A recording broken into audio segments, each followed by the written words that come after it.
Hello বন্ধুরা, আবার একটি নতুন ভিডিওতে সবাইকে স্বাগতম। আজকের রেসিপি হচ্ছে ফ্রায়েড রাইস। কম বেশি সবাই কিন্তু ফ্রায়েড রাইস বানাতে পারেন, তবে আমি আজ ফার্স্ট টাইম বানাচ্ছি। চলুন ভিডিওটা এবার শুরু করি। প্রথমে চালটাকে ধুয়ে নিয়ে কড়াইতে পরিমাণ মতো জল দিয়ে তার মধ্যে দিয়ে দিচ্ছি লবণ, আর দিচ্ছি 5-6টা দারচিনি, 5-6টা এলাচ, 4-5টা লবঙ্গ আর 2টা তেজপাতা। ঢাকা দিয়ে জলটাকে ভালো করে ফুটিয়ে নিয়ে তার মধ্যে ধুয়ে রাখা চালটিকে অ্যাড করব। এটাকে 10-15 মিনিট ফুটিয়ে নেব। এবার কড়াইতে সাদা তেল দিয়ে তার মধ্যে বিনস, ক্যাপসিকাম, গাজর, কাজুগুলোকে ভেজে নেব।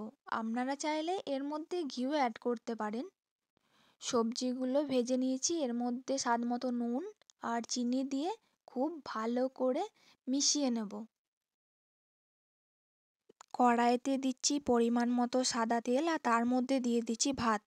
একটু নাড়াচাড়া করে তার মধ্যে দিয়ে দেব ভেজে রাখা সবজিগুলো আর কাজু, কিশমিশ।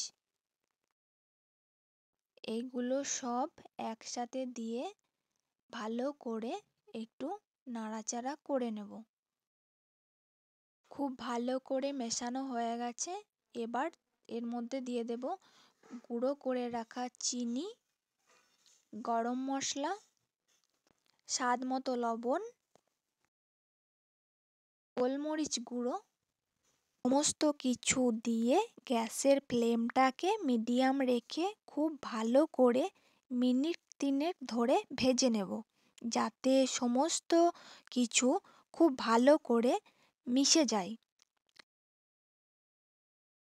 দেখুন, একদম ঝরঝরে ফ্রায়েড রাইস রেডি হয়ে গেছে। যদি আমার ভিডিও আপনাদের ভালো লাগে তাহলে লাইক করুন, কমেন্ট করুন, শেয়ার করুন আর চ্যানেলে নতুন হলে সাবস্ক্রাইব করে পাশে থাকুন।